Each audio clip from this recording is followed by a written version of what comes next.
إن الحمد لله نحمده ونستعين به ونستهديه ونستغفره ونعوذ بالله من شرور أنفسنا ومن سيئات أعمالنا من يهدي الله فهو المهتدي ومن يضلل فلن تجد له وليا نصيرا.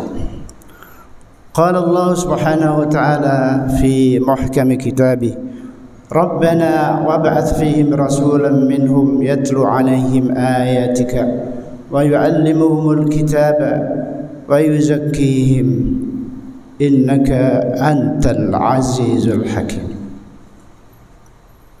وقد أخبرنا رسول الله صلى الله عليه وسلم فقال: أنا دعوة أبي إبراهيم وبشارة عيسى بي ورؤية أمي التي رأت وأمهات المؤمنين التي رأينا.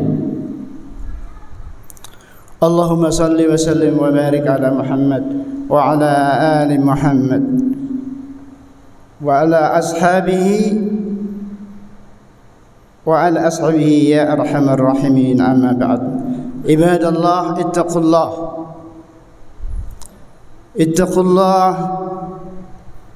واتقوا يوما لا ترجعون فيه نفس ثم توفى كل نفس ما كسبت وهم لا يظلمون. Sidang Jumat yang dirahmati Allah, tidak ada kata yang pantas untuk disampaikan pada saat ini kecuali ungkapan rasa syukur kepada Allah Subhanahu wa taala yang masih memberikan anugerah kepada kita berupa hidayah Islam, iman dan ihsan, serta pengampunan serta pemahaman yang benar terhadap berbagai amalan ibadah hingga kita masih bersemangat untuk datang ke masjid untuk mendengarkan khutbah dan mendirikan salat Jumat berjamaah dengan jamaah yang besar. Salawat dan salam kita panjatkan kepada Rasulullah sallallahu alaihi wasallam, yang dimana pada hari ini kita berada dalam naungan dalam ibadahnya, sehingga kita akan menjumpai bulan atau hari yang dinamakan Yaumul Arafah. Yaumul Arafah berbeda pendapat karena ada ru'yatul hilal, yang dimana hari ini, besok adalah hari Arafah. Kemudian kita berbeda pendapat karena ru'yatul hilal. Ru'yatul hilal kenapa berbeda? Karena ada yang berpendapat karena masing-masing negara mempunyai matla'ul hilal, yaitu munculnya hilal berbeda-beda, sehingga yang mengikuti pendapat ini, maka dalam hal ini Yaum Arafah adalah hari Sabtu. Nah, jadi hari Sabtu bisa dimulai, kemudian hari Ahadnya kita akan sholat. Kemudian hari Arafah adalah hari terbaik. Kenapa?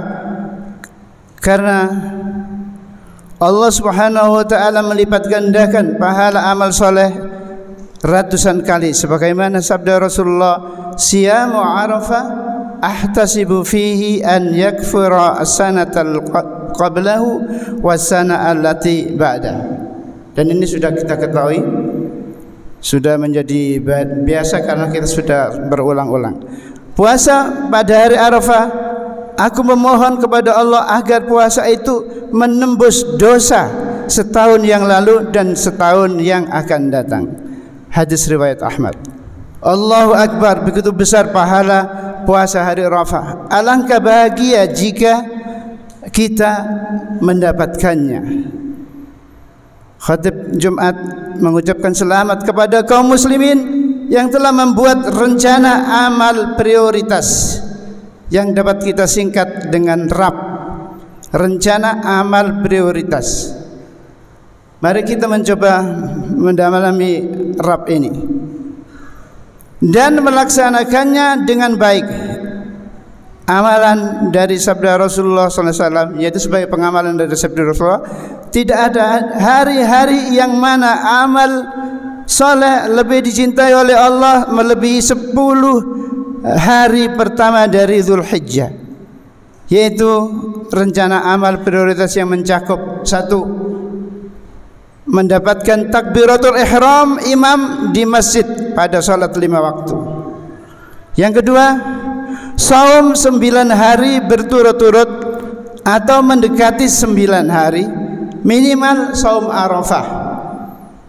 Jadi ada yang sekarang ini saum Arafah, ada yang berpendapat kemudian kita insya Allah besok akan saum Arafah, kemudian melanjutkan dengan salat Idul Adha. Kemudian yang selanjutnya adalah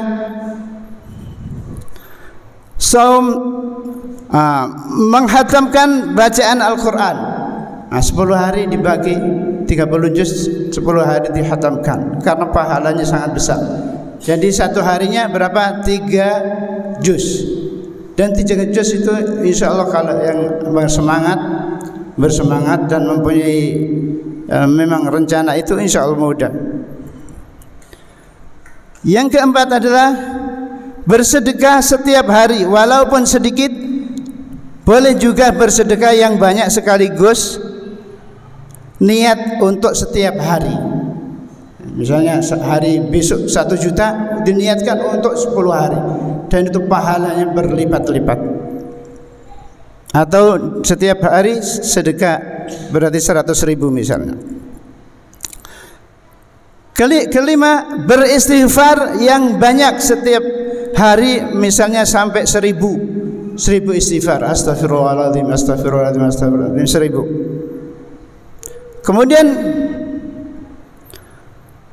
8, membaca tahlil, dan ini adalah bacaan yang ketika hari Arafah itu kita disunahkan untuk membaca ini, yaitu la ilaha illallah wahdahu la syarikalah lahul mulku wa lahul hamdu wa huwa ala kulli syai'in qadir. La ilaha illallah wahdahu la syarikalah lahul mulku wa lahul hamdu wa huwa ala kulli syai'in qadir. Minimal 100 kali setiap hari, setiap pagi dan sore. Sidang Jumat yang dimuliakan Allah, untuk melaksanakan RAP ini tentu saja sangat berat jika kita belum terlatih sejak Ramadan lalu, kemudian hari-hari selanjutnya dengan rajin berdoa dan memohon kepada Allah, memohon kekuatan dari Allah, serta bermujahadah. Mujahadah itu bersungguh-sungguh. Saya pernah mendengarkan seorang profesor di Indonesia menyatakan bangsa Indonesia kekurangannya adalah hanya satu, yaitu bermujahadah. Kalau seandainya bangsa Indonesia ini mau bermujahadah, akan kita lihat bagaimana hasilnya dalam pencaturan politik internasional dan lain sebagainya. Itu seorang profesor. Nah, ini bisa kita renungkan sekarang, apakah kita sudah bermujahadah? Di antaranya mujahadah, contohnya 10 hari Arafah ini. Mujahadah yang sebelumnya adalah i'tikaf 10 hari terakhir. Nah, itu kita bisa berlatih di situ sehingga akhirnya bisa benar-benar mujahadah itu menjadi sifat kita, menjadi tabiat bangsa Indonesia, dan itu akan memetik hasilnya. Kemudian perlu diinfokan di sini juga bahwasanya dunia Islam terutama di Timur Tengah itu sedang kacau, kemudian ada beberapa yang sedang perang, dan itu banyak yang musafir ke Indonesia. Dan itu ratusan musafir, yaitu orang-orang yang hafal Quran, orang-orang yang hafal Quran, yang mempunyai sanad bacaan qiraah sab'ah, bacaan Quran 7 macam, kemudian qiraah asyarah. Itu banyak sekali di Indonesia sekarang. Mungkin yang bukan bermuamalah dengan mereka nggak kelihatan, tapi itu banyak sekali, dan kita bisa memanfaatkan mereka untuk mengajari kita bagaimana makharij yang benar baca Al-Quran dan semangat untuk itu. Dan ada satu orang seorang dokter memperkirakan Indonesia ini dalam 10 sampai 20 tahun mendatang akan melihat hasilnya dengan banyaknya ulama syekh-syekh yang terutama dari ada dari Arab Saudi, ada dari Yaman, ada dari Maghrib, ada dari Maghrib itu Maroko, itu banyak yang pergi ke Indonesia. Dia menyatakan tunggu Indonesia 10 sampai 30 tahun yang akan datang akan dilihat hasilnya. Insyaallah, Allahumma amin. Baik. Jadi untuk melakukan RAP ini sungguh dibutuhkan bermujahadah. Salawat dan salam kita sampaikan kepada Rasulullah sallallahu alaihi wasallam, qudwatuna uswatuna, dan para sahabatnya dan orang yang melakukan sunnahnya sampai hari ini. Mudah-mudahan orang yang melakukan sunnahnya itu adalah kita-kita. Amin ya rabbal alamin. Siang Jumat yang dirahmati Allah, khatib wasiatkan kepada jamaah dan diri pribadi yang banyak khilaf dan dosa agar senantiasa bertakwa kepada Allah dengan sebenar-benar takwa. Khatib juga mendorong jamaah dan diri pribadi untuk mematuhinya dan memperingatkan agar tidak bermaksiat dan melanggar perintahnya. Sesungguhnya setiap jiwa akan membayar apa yang telah dikerjakannya, dan mereka tidak dirugikan. Sidang Jumat yang dimuliakan Allah, kita berada dalam situasi sekarang dengan berbagai aktivitas yang kita kerjakan, mudah-mudahan sudah mencerminkan makna ibadah dalam konsepsi Islam. Ta'alim atau ajaran-ajaran Islam yang kita pahami dan laksanakan dalam berbagai aktivitas selama ini sesungguhnya adalah berkah dari doanya Nabi Ibrahim dan Ismail alaihi wassalam. Di hari-hari ini kita sangat dituntut atau sangat dianjurkan atau alangkah indahnya kita mendalami lagi sejarah seperti apa konteks doa Nabi Ibrahim dan Ismail alaihi wassalam sebagaimana terdapat dalam Al-Quran Al-Karim yang sudah khatib bacakan tadi, yaitu surat Al-Baqarah 129. Rabbana wab'ath fihim rasulan minhum yatlu alaihim ayatika wa yu'allimuhumul kitaba wal hikmata wa yuzakkihim innaka antal azizul hakim. Ya Tuhan kami, utuslah di tengah mereka seorang rasul dari kalangan mereka sendiri yang akan membacakan kepada mereka ayat-ayat-Mu dan mengajarkan kitab dan hikmah kepada mereka dan mensucikan mereka. Sungguh Engkaulah yang maha perkasa dan bijaksana. Sekilas kita membaca terjemahan ini kita faham, tapi faham masih di pinggir-pinggirnya. Nah, tugas seorang khatib dan seorang seorang kiai adalah menjelaskan apa kandungan ayat ini. Kita sudah paham dan itu sering sekali kita mendengarkan Al-Quran dibaca kemudian diterjemahkan, kita paham. Tapi apa ini sebenarnya? Itu banyak sekali. Makanya kita perlu belajar. Taib wal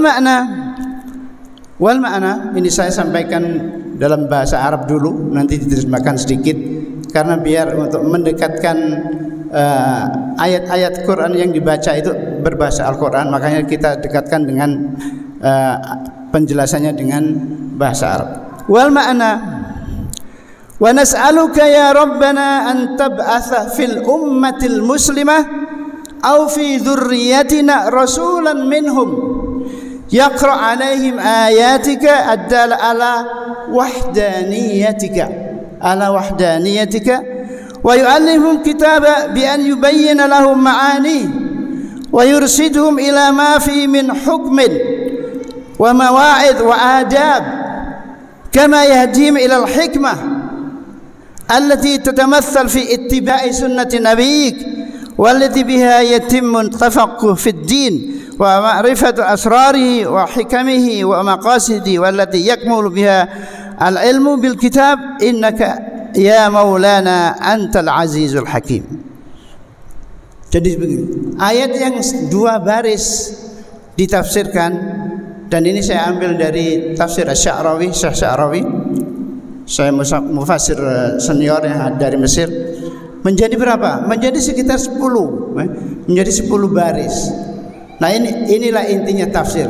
Dan kalau kita sampai ke tingkatan ini, yaitu tingkat bisa memahami Al-Quran dengan tafsir dengan berbahasa Arab, itu adalah yang kita inginkan. Dan mudah-mudahan kita semua juga bercita-cita, apalagi untuk anak-anak kita, bercita-cita untuk itu. Anak kita bisa berbahasa Arab, bisa menghafal Al-Quran, kemudian menafsirkannya. Taib. Maksud dari ayat 129 tersebut adalah, dan kami memohon kepadamu ya Tuhan kami, utuslah di tengah umat muslimah atau dari keturunan kami seorang rasul. Jadi di sini karena Nabi Ibrahim dan Ismail tidak otoriter, sehingga rasul itu harus dari dzurriyyah, dari nasab mereka, tidak, tapi dari umat Islam dimanapun. Tapi yang kita ketahui adalah Allah menjawab dengan seorang rasul yang datang dari dzurriyyah Ibrahim dan Ismail. Tapi kita lanjutkan. Ya Tuhan kami, utuslah dengan umat muslimah atau dari keturunan dari seorang rasul yang akan membacakan kepada mereka ayat-ayat yang menunjukkan kepada keesaanmu. Nah, keesaanmu. Kenapa ada keesaanmu? Itu pendapatkan dari berbagai pemahaman fikih dan sebagainya. Yang pertama adalah tauhid, akidah. Yang diajarkan itu akidah dulu, jangan yang lain-lain. Taib. Keesaanmu dan mengajarkan kitab Al-Quran. Mengajarkan kitab Al-Quran dengan apa? Ya dengan cara menjelaskan makna maksudnya yang berupa hukum-hukum, nasihat-nasihat dan adab dan akhlak. Jadi dijelaskan, bukan hanya tahfidz atau tahsin saja kemudian selesai, tapi tahsin, tahfidz, tafsir, seperti itu. Kemudian juga menjelaskan hikmah. Nah, hikmah di sini, hikmah itu apa?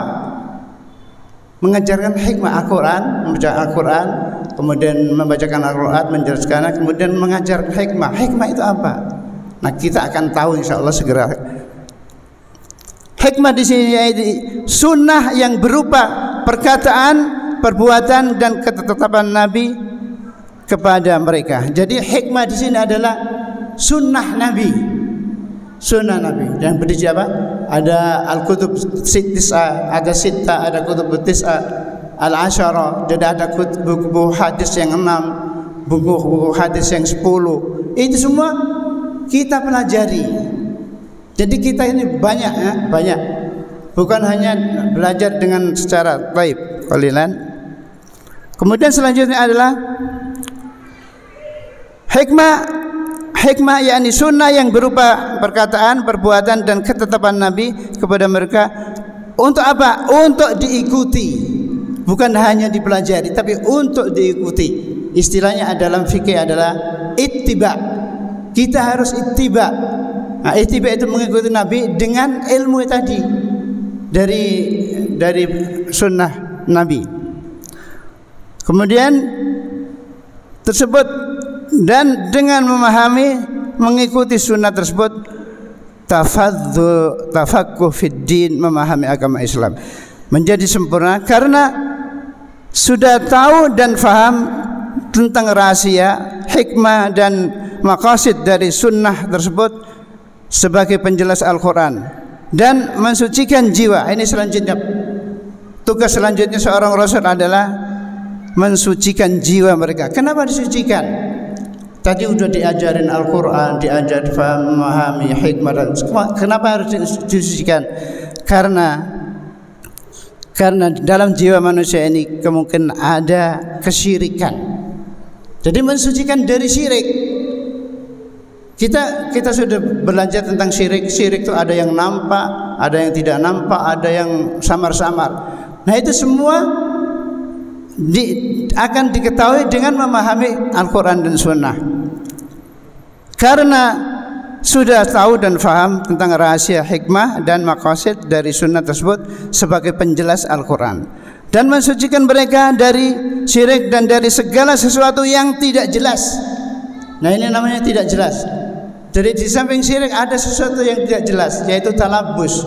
Talabus itu apa? Mencampurkan antara hak dan yang batil, sehingga akhirnya tidak tahu ini mana yang hak, mana yang batil. Makanya ada doa untuk itu. Nah, tugas seorang nabi itu kemudian diikuti para ulama dan para asyatidah dan lain sebagainya. Engkaulah yang maha perkasa, karena tidak seorang pun dapat membatalkan ketetapanmu. Lagi maha bijaksana, karena engkau telah menempatkan suatu tempat pada tempatnya. Kemudian hadis yang saya baca tadi adalah setelah surat dalam pembukaan, yaitu waqad akhbara sallallahu alaihi wasallam annahu da'watu Ibrahim. Faqala ana da'watu abi Ibrahim wa bisyaratu Isa bin Isa bi wa ru'ya ummi allati ra'at wa kadzalika ummahatul mu'minin. Rasulullah sallallahu alaihi wasallam mengabarkan kepada kita, beliau pun berkata, aku adalah hasil dari doa ayahku Ibrahim. Jadi hasil dari doa ayahku. Rasulullah masih memanggil Abi Ibrahim. Ana dakwatu Abi Ibrahim. Saya adalah hasil doa dari abiku, ayahku, yaitu Ibrahim. Dan sebenarnya adalah doa berdua Ismail, Ismail. Ana wa bisyaratu Isa bi, dan kabar gembira yang diberikan kepada tentang aku dari Nabi Isa. Jadi kita sudah tahu bagaimana kitab Injil yang menyimpan rahasia bahwasannya di suatu saat akan ada suatu tempat ada nabi yang namanya Muhammad, dan nabi ini ada. Itu sudah ada kabar gembiranya. Dan jarak antara Nabi Isa alaihissalam dengan Nabi adalah berapa tahun? Yang saya baca adalah 500 tahun. Nah, bayangkan 500 tahun itu jarak begitu panjang sehingga datang seperti itu. Taib. Dan yang selanjutnya adalah wa ru'ya ummi allati ra'at, dan penglihatan ibuku, ibu Rasulullah SAW. Man umur Rasul? Man umur Rasul ayyuhal tulab? Siapakah ibu dari Rasulullah? Aminah. Rasulullah menyatakan, dan penglihatan yang dilihat oleh ibuku tentang aku. Dan itu ceritanya juga sudah kita baca bagaimana ketika beliau mengandung tapi tidak terasa apa-apa. Tidak terasa apa-apa, tidak demam. Kemudian cahaya ada di sekitar ruangan, dan itu ada namanya bisyarah, yaitu tanda-tanda kenabian. Kemudian yang terakhir, wa kadzalika ummahatul mu'minin, dan juga istri-istri saya, ummahatul mu'minin, istri saya juga melihat tanda-tanda itu. Nah, itu apakah tanda-tanda itu? Kita perlu mempelajari lagi, karena kalau diungkapkan di sini akan sangat panjang khutbah ini. Yaitu bahwasanya salah satu contohnya adalah Aisyah radhiyallahu anha melihat Jibril dalam bentuk manusia, dalam bentuk sahabat. Makanya Rasulullah menyatakan kepada Aisyah, ya Aisyah, karena kamu melihat malaikat, maka di akhir hayatmu, di akhir umurmu kamu akan buta. Dan itu terbukti. Aisyah radhiyallahu anha buta pada akhir hayat, pada akhir kehidupannya. Barakallahu li wa lakum fil Qur'anil azim wa nafa'ani wa iyyakum bima fihi min al-ayati wa dhikril hakim. Aqulu qawli hadha wa astaghfirullahal azim li wa lakum wa li sa'iril muslimin wal muslimat fastaghfiruhu innahu huwal ghafurur rahim.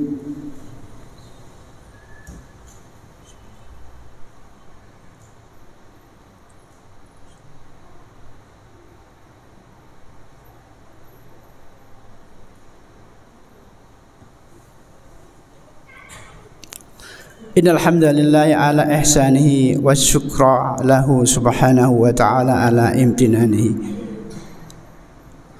Wa ashhadu an la ilaha illallah ta'ziman li sya'nihi wa anna Muhammadan 'abduhu wa rasuluhu da'iyan li ridwanihi. Wa sallallahu alaihi wa ala alihi wa khullanihi wa man tabi'ahum bi ihsanin ila yaumiddin. Wa ba'd. Qala Allah ta'ala إن الله وملائكته يصلون على النبي يا أيها الذين آمنوا صلوا عليه وسلموا تسليما اللهم صل على محمد وعلى آل محمد كما صليت على إبراهيم وعلى آل إبراهيم إنك حميد مجيد وبارك على محمد وعلى آل محمد كما باركت على إبراهيم وعلى آل إبراهيم إنك حميد مجيد اللهم وارض عن الخلفاء الراشدين أبي بكر وعمر وعثمان وعلي وعن سائر أصحاب نبيك أجمعين وعن التابعين ومن تبعهم بإحسان إلى يوم الدين اللهم وارض عنا برحمتك يا أرحم الراحمين اللهم أعز الإسلام والمسلمين وأذل الشرك والمشركين يا رب العالمين اللهم اجعل هذه البلاد آمنة مطمئنة رخاء سخاء وسائر بلاد المسلمين يا رب العالمين اللهم آمنا في أوطاننا وأصلح اللهم ولاة أمورنا ووفقهم لما تحب وترضى اللهم اغفر للمسلمين والمسلمات والمؤمنين والمؤمنات الأحياء منهم والأموات ربنا آتنا في الدنيا حسنة وفي الآخرة حسنة وقنا عذاب النار عباد الله إن الله يأمر بالعدل والإحسان وإيتاء ذي القربى وينهى عن الفحشاء والمنكر والبغي يعظكم لعلكم تذكرون واذكروا الله العظيم الجليل يذكركم واشكروه على نعمه يزدكم ولذكر الله أكبر الله يعلم ما تصنعون وأقم الصلاة